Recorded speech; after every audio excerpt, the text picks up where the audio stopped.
Hello, and welcome to SAP Insider's virtual event. My name is Riz Ahmed, and I'm Chief Content Officer here at SAP Insider.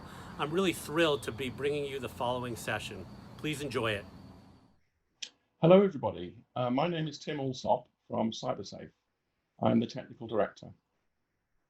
I've got a presentation for you today where we're going to be learning about password issues and also telling you about how two-factor and multi-factor authentication can be used to solve password issues.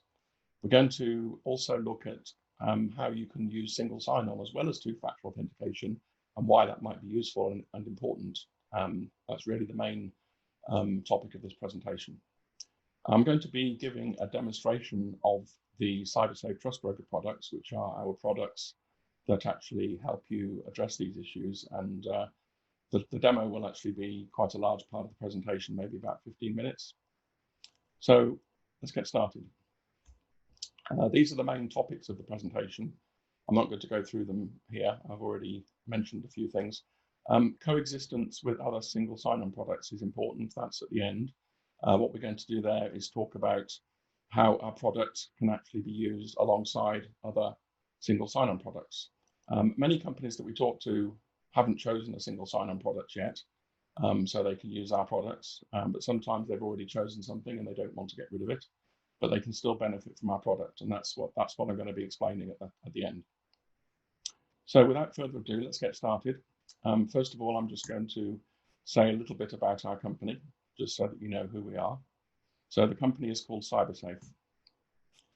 We are an SAP Partner Edge partner, and we've been focused and working in the SAP space for over 29 years. And we're very much focused on single sign-on and authentication for SAP applications. We started doing that in about 2002. We focus on quality as well. We're very proud of the service that we provide, both to existing customers and prospective customers. We're very responsive, and many people are very welcome to see the speed at which we respond to their questions when they work with us.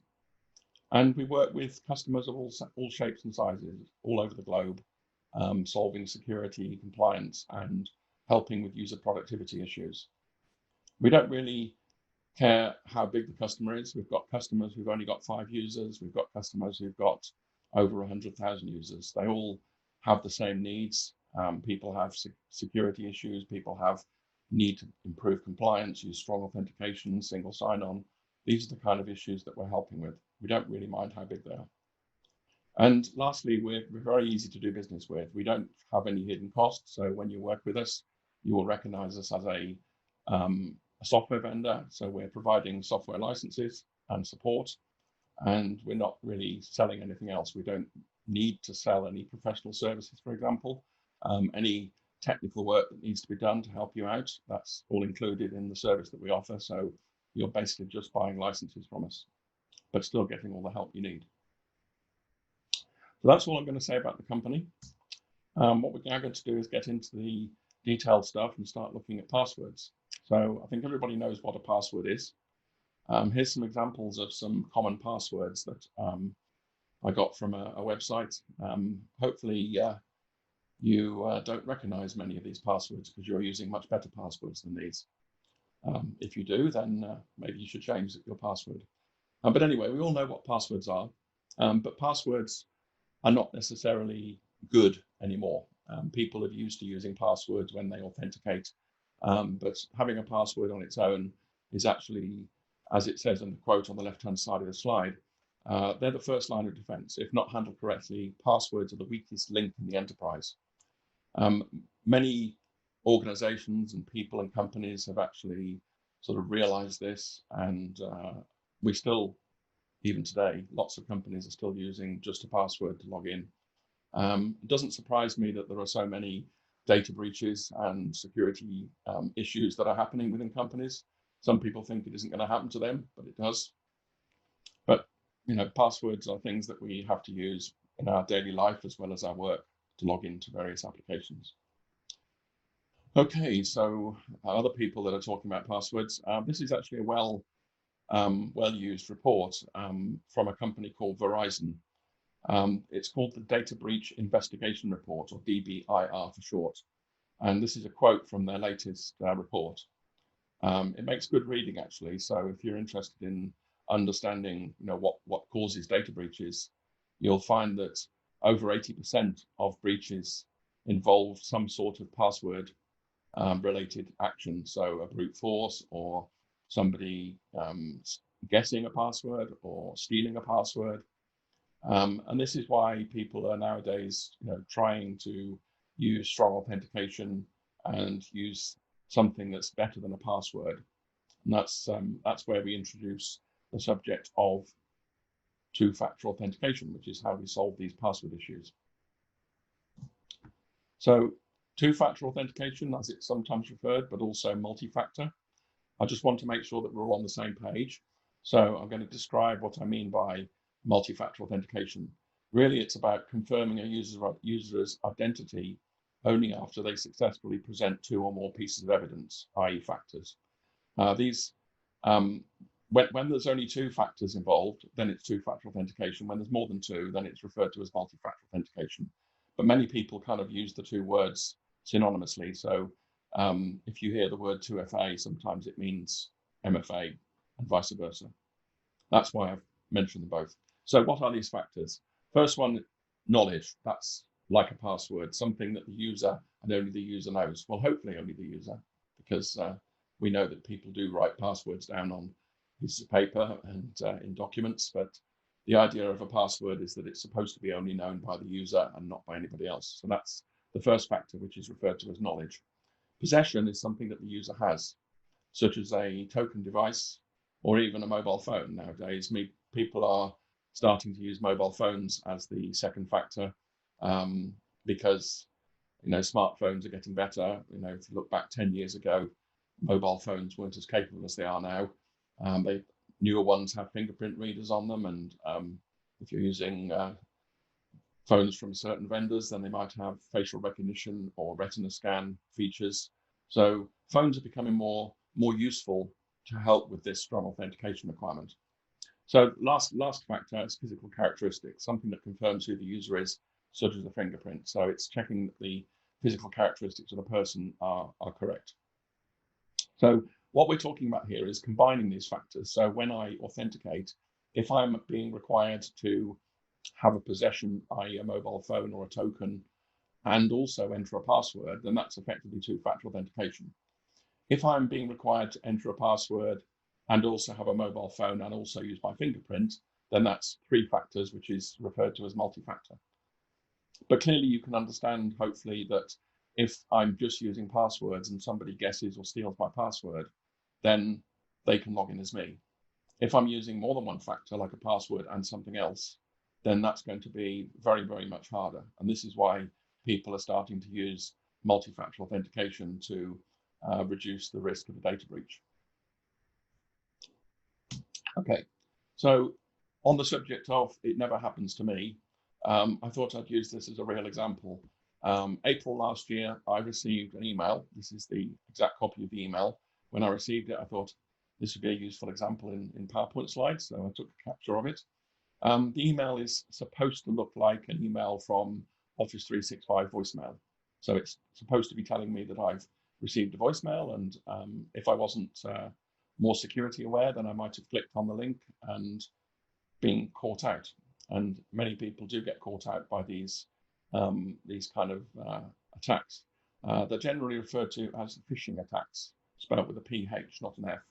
So it's not when somebody goes fishing for fish, it's actually they're fishing for your password.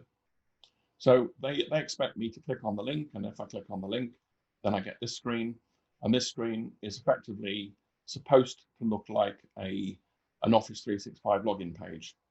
I immediately noticed that it looked a bit suspicious. I knew it was going to be anyway, but I thought I'd try anyway. It's asking me to enter my password. You'll see at the top the host name is bologna.com, and it's copyright 2017 Microsoft. So clearly, if Microsoft were really sending me an email and asking me to log into the real Office 365, I would not see bologna.com in the host name, and I would not see copyright 2017 at the bottom. But apart from that, it's a pretty good attempt. You know, it looks sort of like the real screen. If I'd entered my Active Directory password here, then theoretically they could have captured it and stolen my Active Directory credentials. So obviously I didn't do that.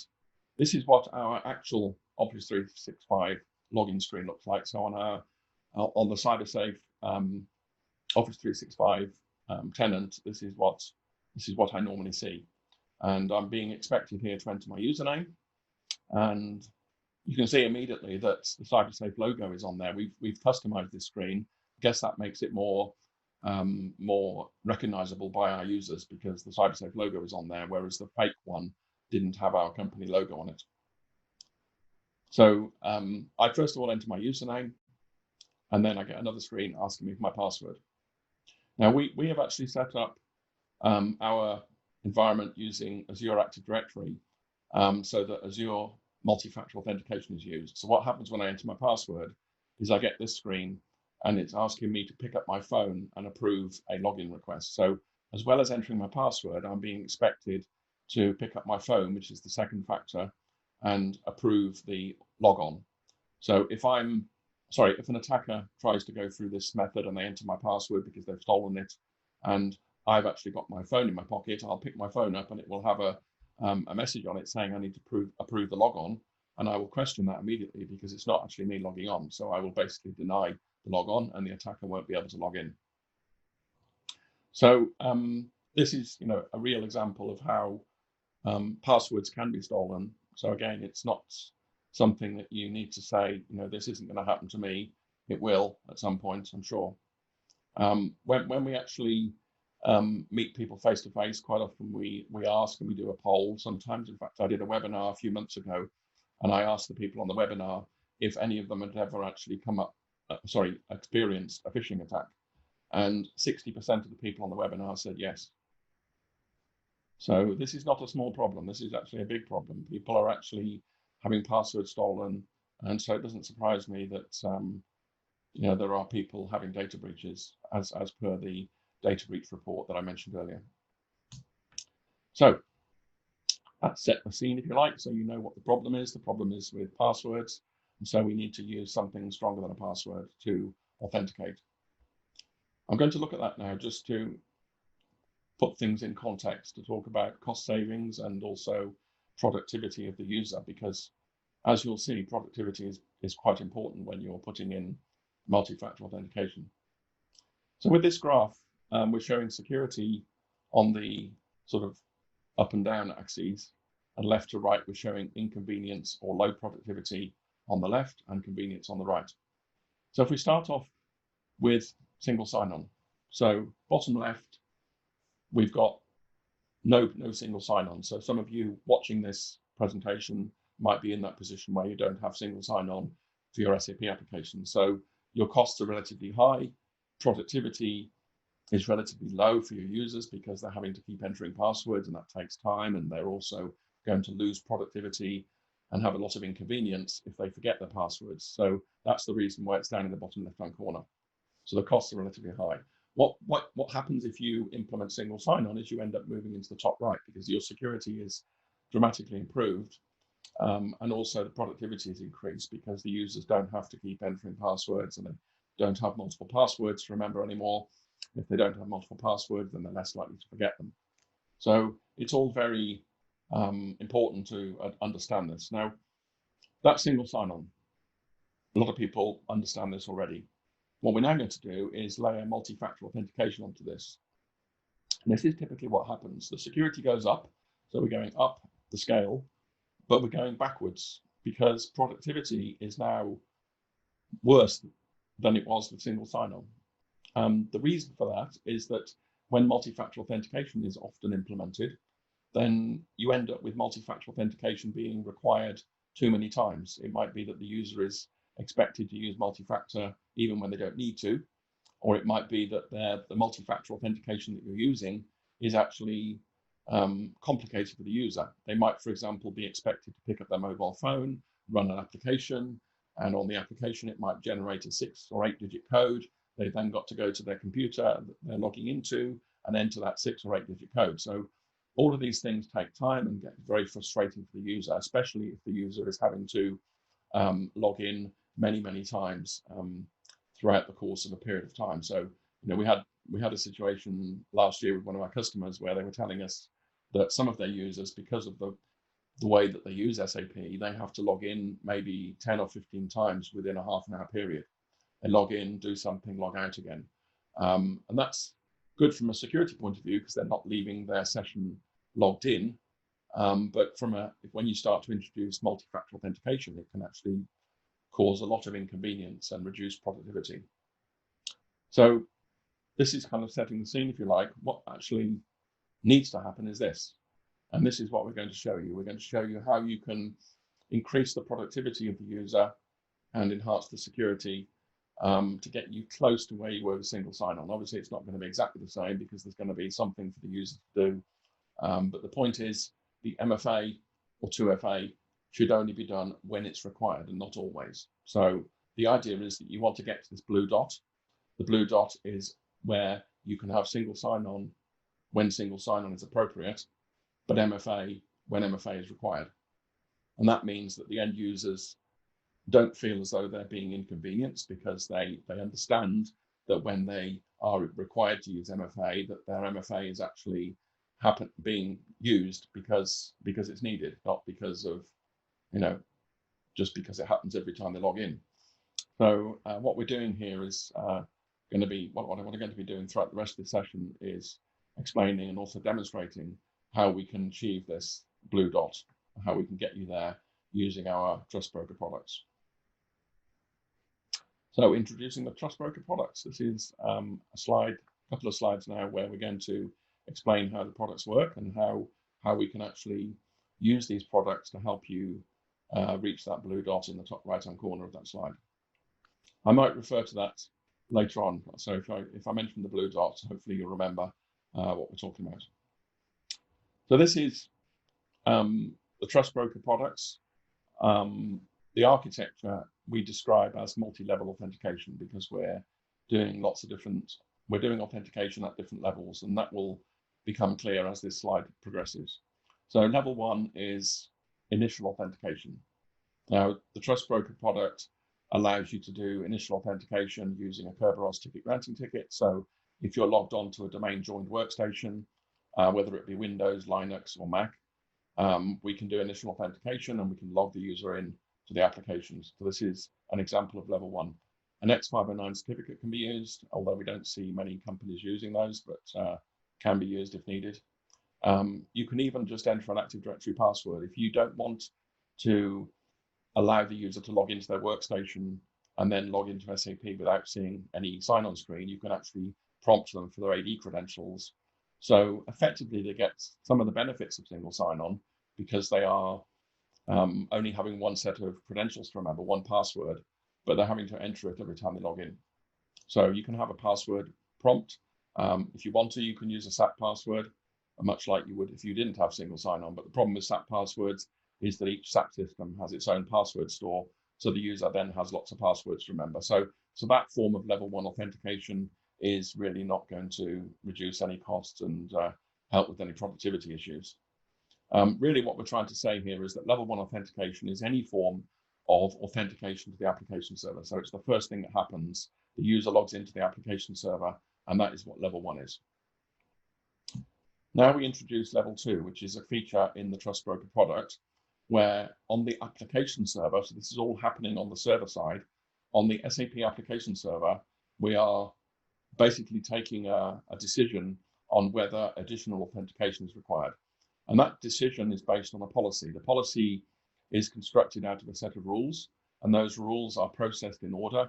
And as the rules are processed, our product decides whether the user is going to be required to enter a password or use multi-factor authentication, or they might be allowed to log in without any additional authentication. They might get single sign-on. So you can start to see there that this is kind of helping with the ability to get to that blue dot because we're making a decision on whether MFA is needed or not.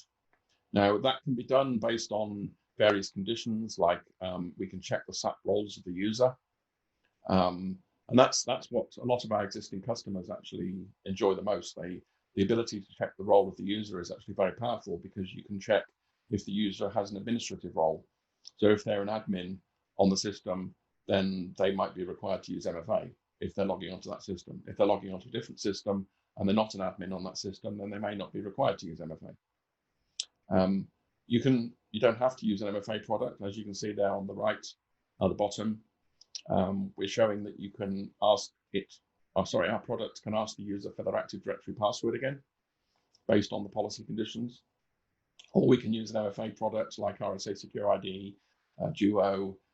We can use Radius, which gives us the ability to talk to many MFA products on the market. Pretty much any of them support Radius. Examples are Microsoft Azure MFA, Okta Verify, Ping ID, or even Google Authenticator. Google Authenticator is quite a basic product, but it's free, so that's one of the reasons why some people use it. But you effectively get what you pay for. In the demonstration later, I'm going to be showing demos using Azure MFA and Duo, so you can see what these products look like. But our products are designed to work with pretty much any MFA product that you might have either today or in the future. So level 2 is, as I said, it's kind of running on the application server side, part of our product, and it's taking place before the user is logged in. So if level 2 decides that the user doesn't need to perform any additional authentication, then they'll just get single sign-on, because there's no level 2 taking place. So the user would just be logged in. If somebody else logs in and they are required to use multi-factor based on the conditions that are checked, then the policy-based authentication will trigger, and they will be required to complete that authentication successfully before they're logged in. So this is the 2 levels of authentication, but we actually have 3. Let me introduce the 3rd level. The 3rd level of authentication is happening after you've logged in. Now, many people haven't really thought about this very much, but our product is supporting this, and we see this being a big area of growth in the future. We're looking at various other things that we can add to the product range to help with level 3 authentication requirements. Examples of things that we support at the moment are SAP transactions. So when a user is logged into an SAP system, they might be running transactions, and you can actually make a policy decision using certain conditions, certain rules, and that policy decision can decide whether, when they run that transaction or a group of transactions, whether they should be required to enter their AD password or use an MFA product, which might involve using their mobile phone or their fingerprint or whatever. So you can decide which transactions and which users are required to use them.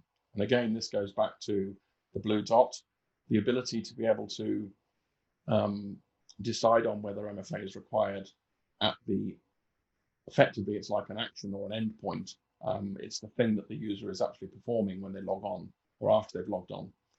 When you actually do it at that point, not during the login, then you're actually you've got a much better chance of implementing multi-factor authentication only when it's needed. Because there are cases where if you did it during the logon, i.e. level 2, then somebody could log onto the system, but they might actually be logging onto the system to run a certain transaction that doesn't really need to have multi-factor. They might be logging onto the system and running a transaction that requires them to maybe look at their timesheet. There are many examples, of course, but something that doesn't require strong authentication because it's not protecting business data, it's not compromising any personal data, anything like that, then you could say, well, level 3 is going to give me a better chance of giving you more granularity and controlling when authentication is required. So the user could log onto the system using single sign-on and only be required to use multi-factor when certain transactions are executed. We also are doing some work with Fiori tiles, and I'll be including that in the demo. And we also support electronic signatures. Some of you may not be aware that the SAP ECC applications have something called electronic transactions or e-signatures. And with the e-signatures, examples of those are, for example, the banking module. If your users are approving payments using the SAP banking module, then an electronic signature can be used. And normally the user would have to enter their SAP password when they get the signature checkbox. The SAP password isn't required when using our product, so you can make it so that they enter their ID password, or you can make it so that they have to use an MFA product when they are approving a bank transaction. So hopefully you can see from a security point of view, this is really much better than having a password to enter, because if the password's stolen, then nasty things can happen, like sending money to somebody or approving something that shouldn't be approved.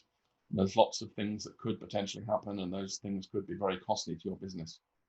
Some of the compliance initiatives, and you may be aware, actually have significant fines associated with them. For example, with GDPR that was introduced a few years ago, the fines can actually be up to 4 times your annual turnover. So, if you're actually compromising data and you actually get caught and you have to report it, then you could get a significant fine.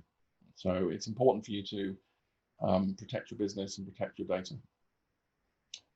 So I think that's most of the 3 levels. I just want to finish off by showing this, because what I'm showing with this part of the slide is that if you are not using our product for initial authentication, then you can't use level 2. So what we've done is we've turned off level 2. So an example would be you may have already done this. You may have actually decided to use the SAML protocol, SAML, to authenticate.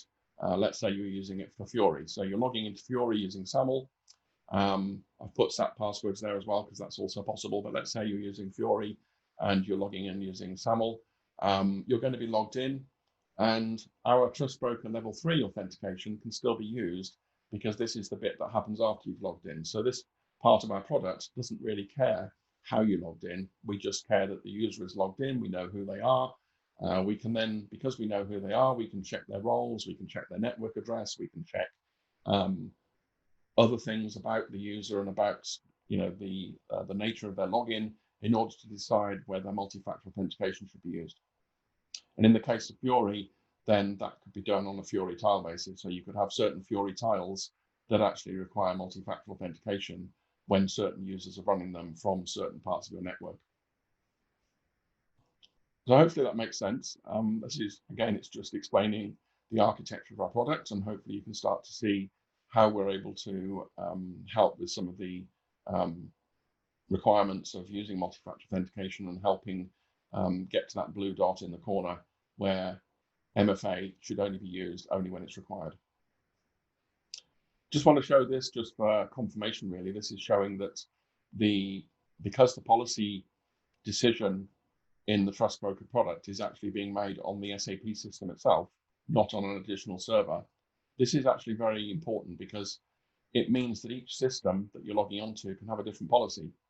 You could have a policy where your CRM system, in this example, is requiring you to enter a user to enter their AD password. Whereas if they log on to the finance system, because of their roles or because of where they're logging in from, then they might be required to use something a bit stronger than an AD password, like an RSA Secure ID token, or it could be using a mobile phone and a fingerprint, as we've discussed. So different policies can be applied to different SAP systems within your landscape. You could, for example, just use this on your production systems and not use it on your non-production systems. So the choice is yours. Some other ways of implementing MFA, for example, if you were implementing MFA with a SAML identity provider, do not have that benefit, because the SAML identity provider is running on a separate system.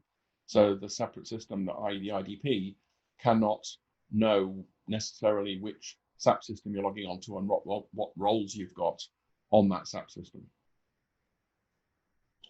So that might help you a little bit understand where to position our products.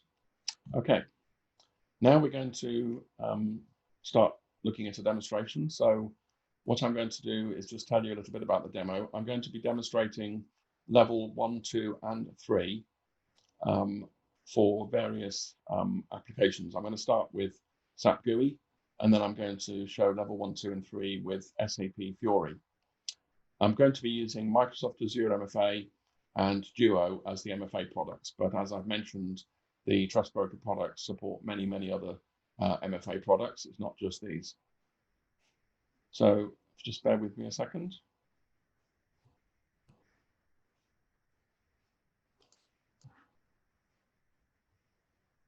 Okay, so you should now see my desktop. Many of you are familiar with this. This is just the SAP logon application from SAP. And I'm going to log on to this SAP system, which is called N1A. And when I double click on the SAP system, it logs me in. And I'm now in the SAP system. I've got single sign-on. So what we've demonstrated there is a form of level 1 authentication.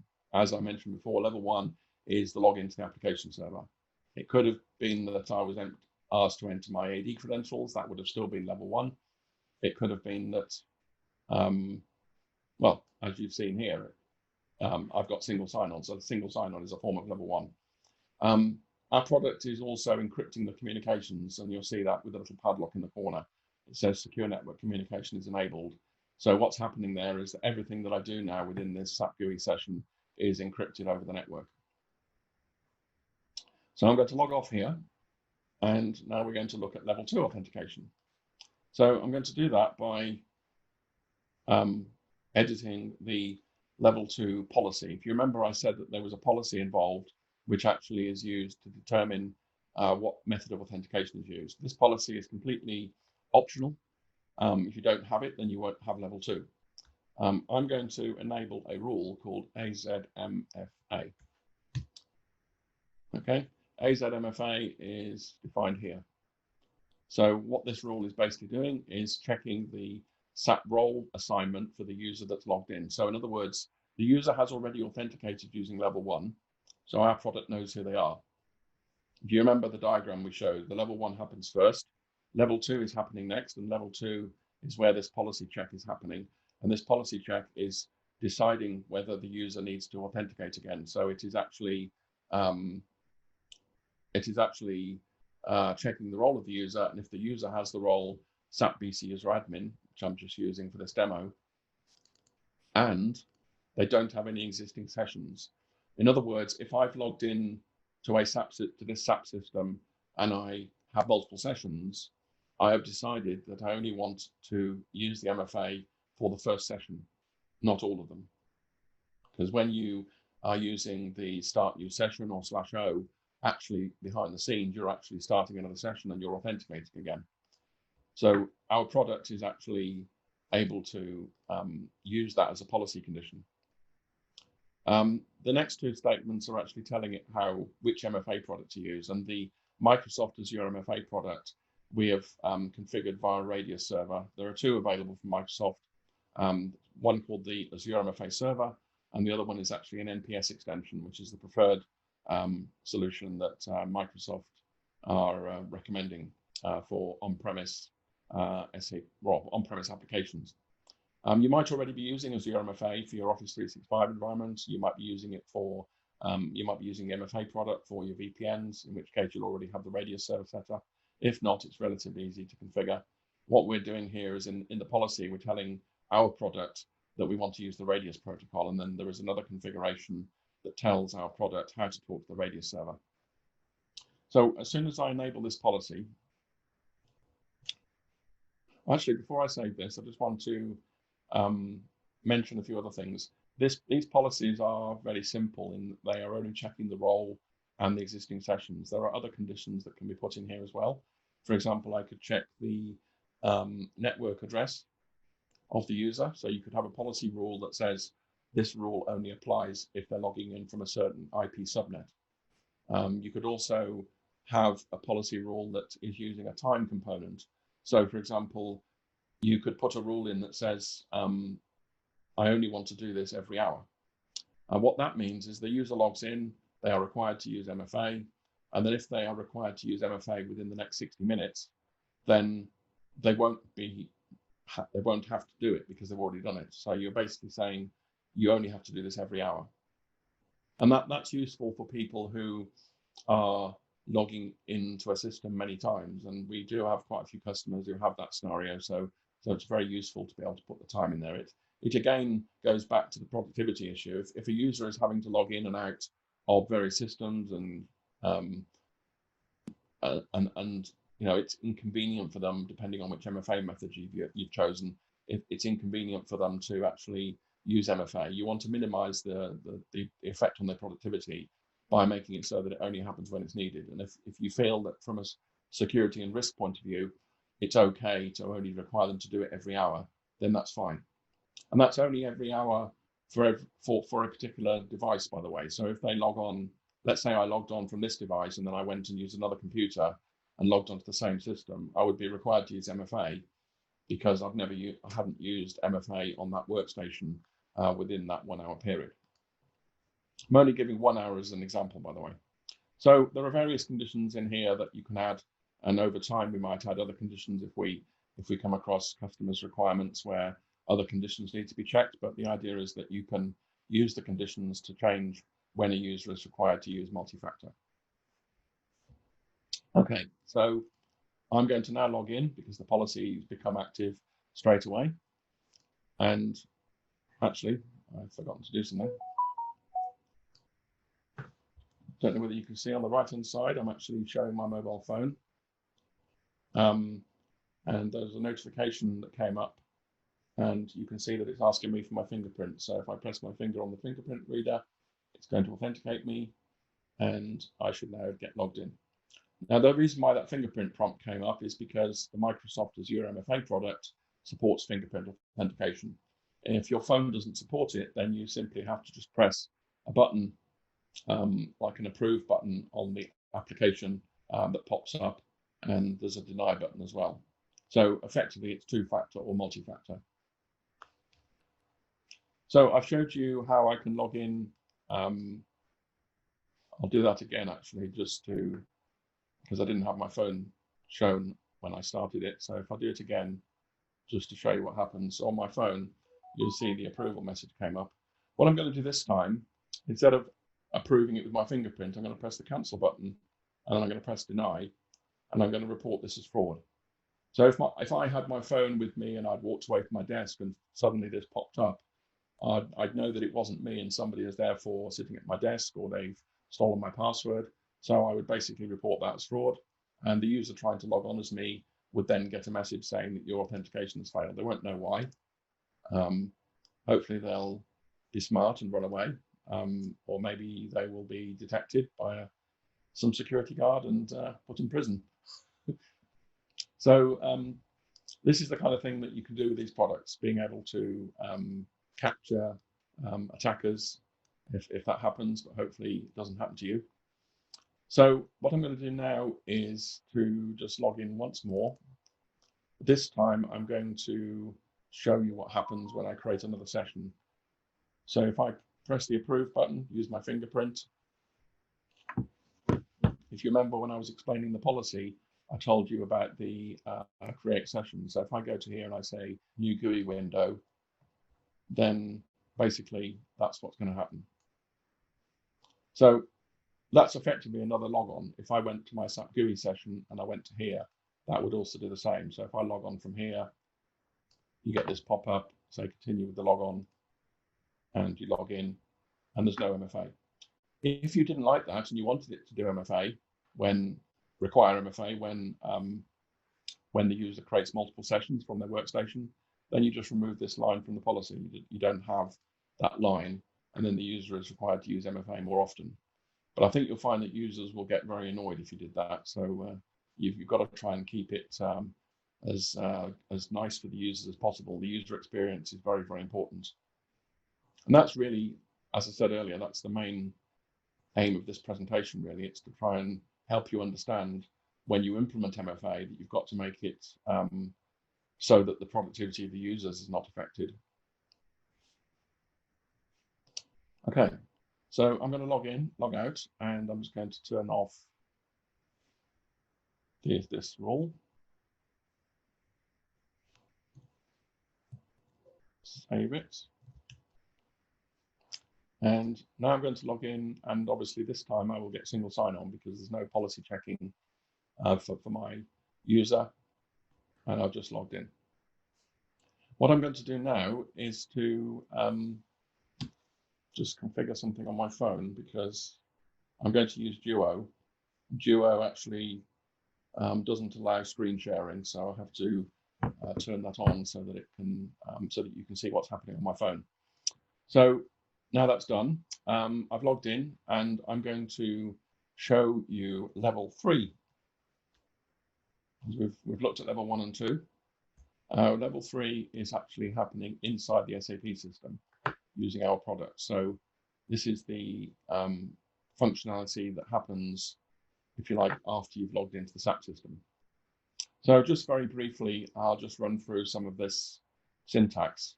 This is an important statement here, transaction/rules. This is saying that I want to authenticate using when a transaction is executed, and these are the rules that I want to run. There's 3 rules plus continue on the end. Continue basically means if none of these rules have actually actioned anything, if they haven't determined that any additional authentication is required, then it will just let you in anyway. So the first rule is Okta. Okta is a product that some of you might be aware of. It has a capability with an app called Okta Verify. So we can actually interface with that app via Radius, and that's where the rule here is defined. So the Okta rule is defined by these 3 lines, and we're using Okta when SM59 is executed. So first of all, it will check whether I'm running SM59 and any other conditions that are in that rule, and it will decide whether I need to use Okta or not when that transaction is run. Obviously, I'm only doing the single transaction here. You can actually use various methods to list transactions. It could be, you can use regular expression if you want to. You could have all transactions starting with the letter S. You could do anything you like, really. It's all very powerful. This is just a very simple example. After we've processed the Okta rule, if Okta rule didn't determine that anything was required, it will run the Duo rule. And the Duo rule is here, where it's processing when transaction SICF is run. So if I was to run SICF and the other conditions in this rule apply, then it would actually, and there aren't any actually, it's just saying if you're on SICF, then use Duo. But I could put other conditions in there. So when I run SICF, it should use Duo.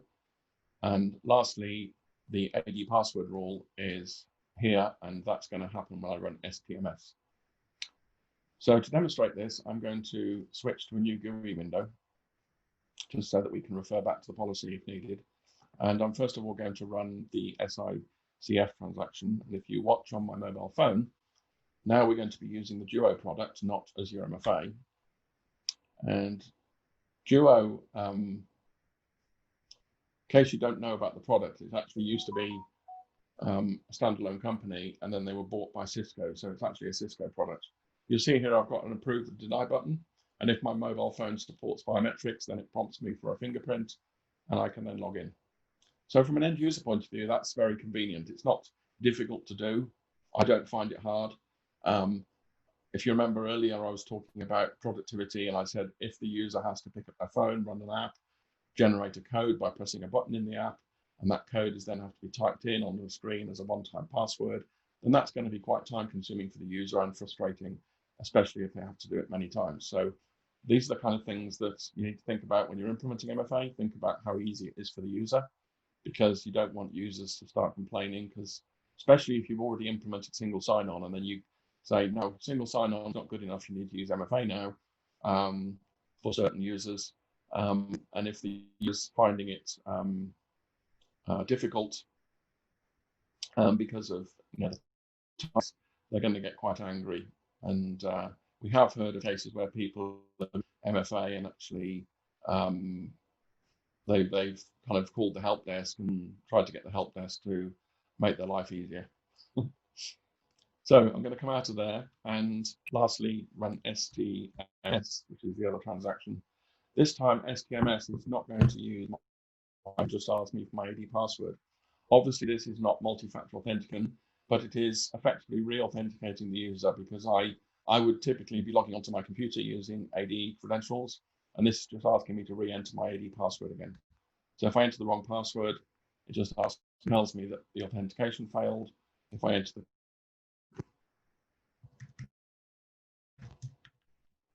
this, then it should then run the transaction. So as you can see, we've with this policy, we've actually able to have multiple authentication methods. It's not just one or the other. I've introduced Active Directory, password, as well as Duo, and potentially also Okta. I don't think many companies would have more than one commercially available MFA product like Okta and Zero MFA. And if they did, they'd probably just choose one as a preference rather than multiple. But our product supports that if you wanted to use that. And the point is that because we're doing this authentication at the transaction level, you can choose what sort of risks that you want to protect from. It's all about risk management at the end of the day, like many things in security. So you need to decide on how often and when and which transactions you want to authenticate the user with. This feature is actually a relatively new feature. We introduced it 3 or 4 months ago in a generally available version of our product. We were actually demonstrating it last year at SAP TechEd, but it became a feature in the standard product, which we've shipped to customers. And a few customers have started using it and really like it. It's certainly very useful. And as I mentioned, it means that you can do the MFA authentication after the user's logged in only when it's needed, because you're doing it at the transaction level. Okay, so also I think it's worth pointing out that if we introduce the authentication time feature in the policy, which this policy doesn't include, because it's hard to demonstrate, I could make it so that if I'm jumping in and out of transactions, and many of those transactions require MFA, then you could make it so that within a certain period of time, like an hour or every half an hour or every 3 hours or 5 minutes, you could make it so that MFA is only used once within that time period. And that would, again, make me happier as a user, because I know that I'm protected, but I'm not actually being required to use MFA every single time I run a transaction. That would get very frustrating, even though I know that it's being done for security reasons. It would be frustrating as a user if I'm having to use MFA very, very often throughout the course of my session. And again, that time only applies to that particular device that I'm logged on from. Okay, so we've looked at level 1, 2, and 3 for SAP GUI logon. What I want to do next is to consider a browser-based authentication. So if we go to my web browser, and I'm going to use Fiori for this example, but our product, our Trust Broker product, can actually work with any ABAP ICF service. So it's not just for Fiori. Fiori just happens to be a common use of our product, because some people are actually using Fiori for their application by their end users. Any ICF service, so you could use it with NetWeaver Business Client, Web GUI, WebDim Pro applications. There are many examples of applications which are using ABAP ICF services and therefore authenticating the user over HTTP. Okay, so if I go to fiori.cybersafe.com, this time we're actually going to be using Duo like we did in the previous demo. So on my mobile phone, we will see a push message when I press this. Now, what's happening here, this is actually something I wanted to stop and talk to you about. What we're doing here is we're giving the user a choice. Rather than just sending a push message to the phone like we were seeing with the previous demos, we're actually giving the user a choice to say, do you want to actually make a phone call? Do you want to have a push? Do you want to enter a passcode in this field here? So the user gets to decide what type of authentication they want to use. You may think, well, why is that important? Well, let's say, for example, I left my mobile phone at home and I need to log into Fiori. I can't do that because I'm being required to use my mobile phone for authentication. So that would again affect my productivity because I wouldn't be able to do my job. So it's important to only use MFA when it's required. And if a mobile phone is the only thing that's supported, then obviously that could potentially cause issues. And it's only one extra click. Rather than just it happening anyway, I can just click on here and then it will send a push message to my phone. So if we look, we'll see a push message. I can then use my finger and there we go, approved. And then I'm in Fiori. So hopefully you understand that. It's a way of giving the user a choice. Some MFA products support that, some don't. With our product, we are making it so that we support that with as many products as possible, so that the user or the customer using our product can decide whether they want to use it or not. It is possible with our product to actually send a message to the MFA product to tell it to use a push, so that it will always use the same factor rather than giving the user a choice. But I think what we're finding is that companies using our product are actually liking the fact that they give the user the choice.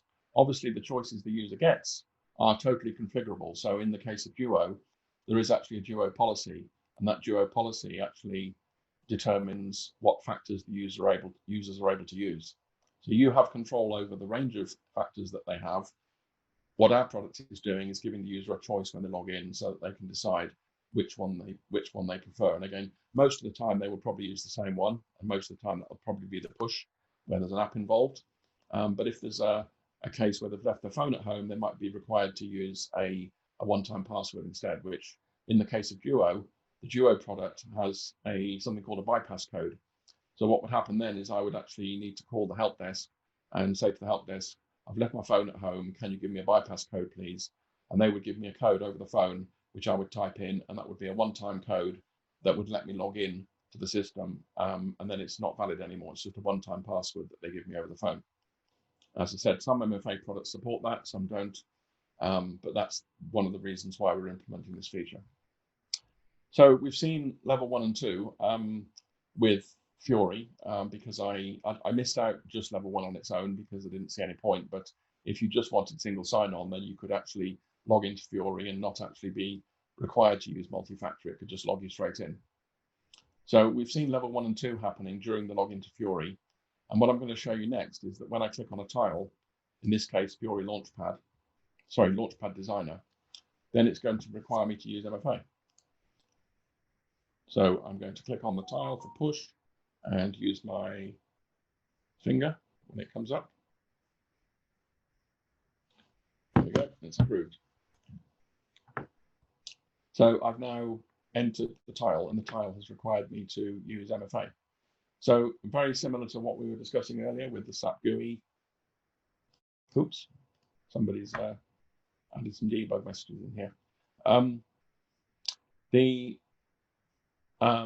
So very similar to what we were discussing earlier. You could, for example, implement single sign-on for the Fiori logon using our product, or even if you didn't want to use our product, you could use SAML to log into Fiori, and then you could still benefit from our product for the authentication on the tile click. If you remember the slide I showed you earlier, at the end of the transition of that slide, I actually showed that you could use SAML for level 1 and not use Trust Broker for the initial authentication, but still use Trust Broker for the level 3 authentication afterwards, like the tile click.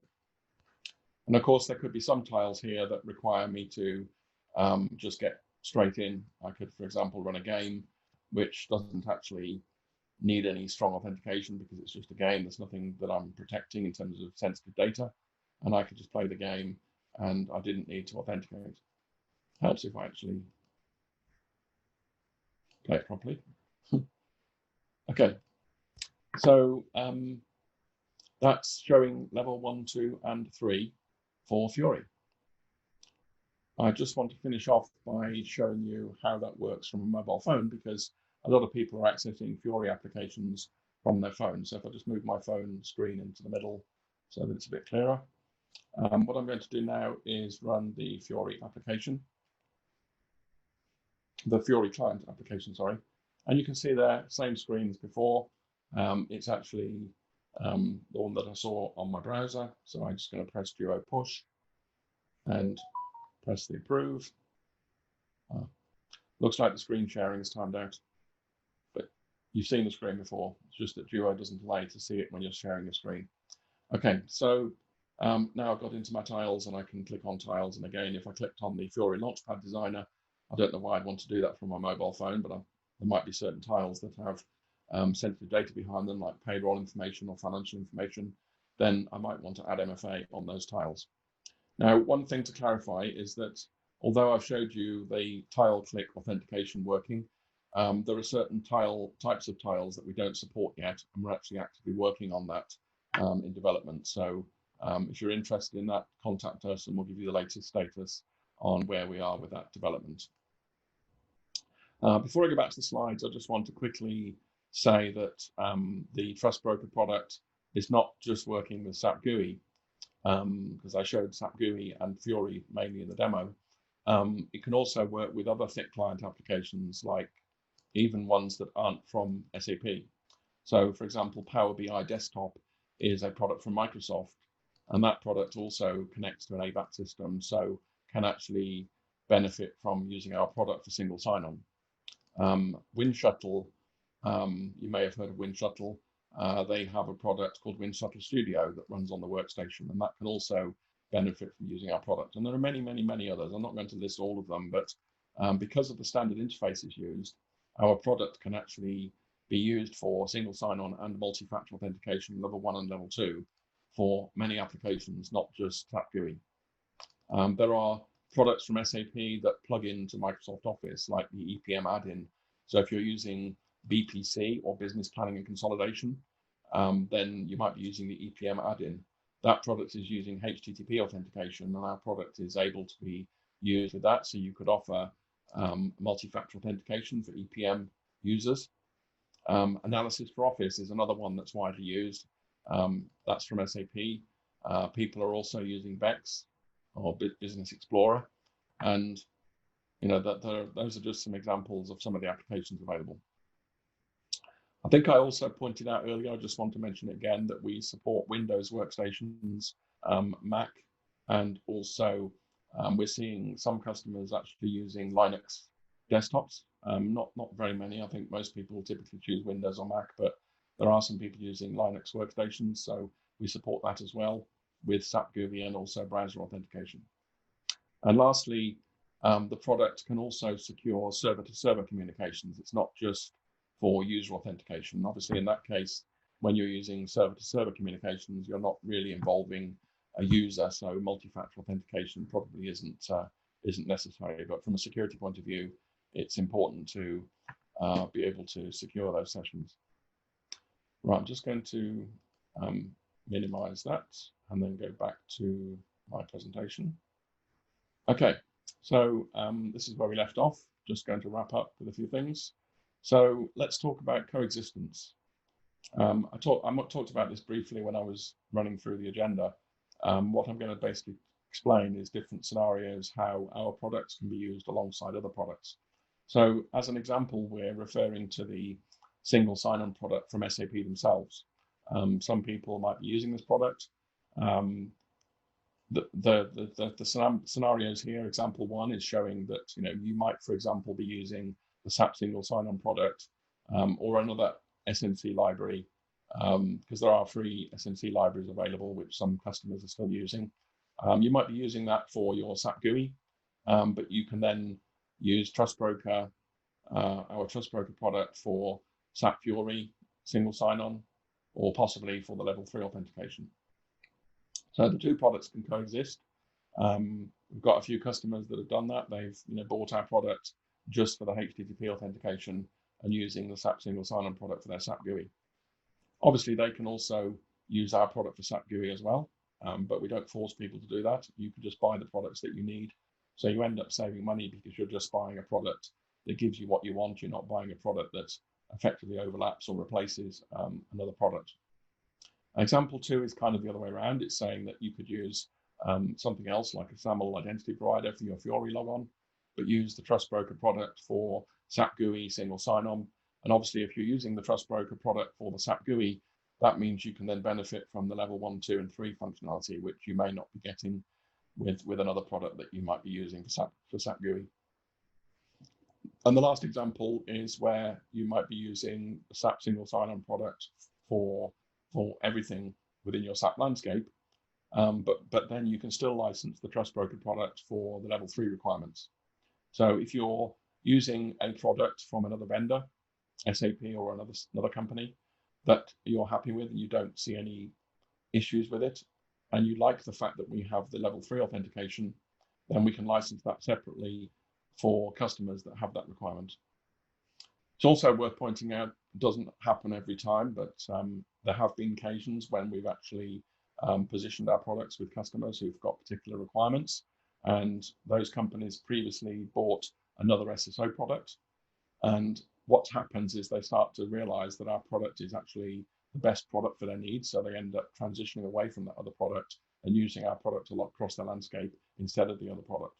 So we've got some examples of where that's actually happened with some customers, and so that can be another scenario as well. Obviously, that's not coexistence; it's more like replacement. So anyway, if you have an interest in using our product, don't be put off by the fact that you might already be using some form of single sign-on or even an MFA product elsewhere within your company, because we're happy to talk to you and explain to you how we can help and explore areas where we might be able to add value. So next we have the wrap-up. I've put together a slide showing a few videos. The first two are recordings of myself and a colleague where we actually stood up at an SAP TechEd conference, well, two different conferences. The first one is actually quite nice because the product that I've been demonstrating, it actually shows that product being installed live in front of the audience. So we did a live installation of the product. I think it took about 15 minutes, if I remember correctly. So you'll see that it's, quite easy to install. And after that demo, after we'd actually done the install, after we completed the install, we actually demonstrated the single sign-on and multi-factor authentication features in the product. So that's quite an interesting video to watch. The second one is more specifically about Fiori. So if you're interested in Fiori only, then that one might be relevant.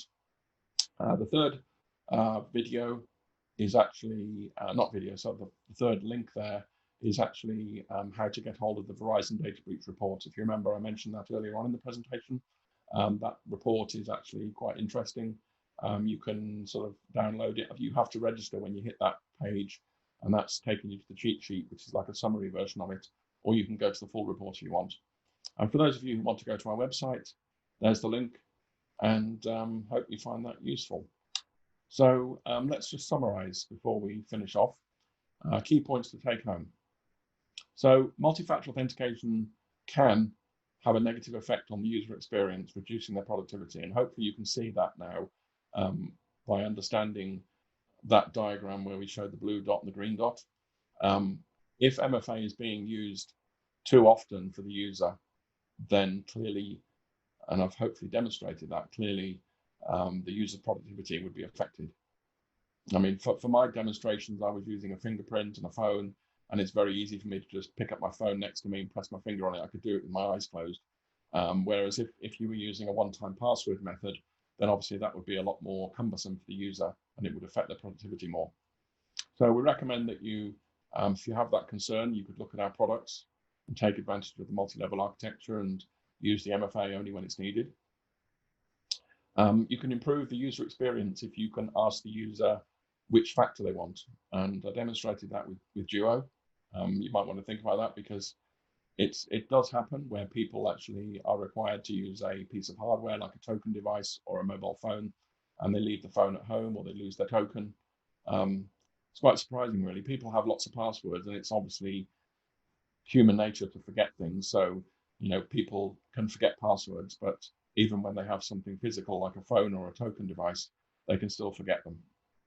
So you need to consider that. And next point, so I'm saying use level 3 when possible. So if you use level 3, then what we're doing is making it so that MFA is only used when required. And you may not want to use it at all during the logon. But if you do want to use MFA during the logon to the application, that's also possible. What we're finding is that some companies we talk to, this is all something that they think is all very exciting, but it's for the future. So they kind of put it in their back pocket and they think, okay, I'm going to look at this in the future. I'm not ready for it yet.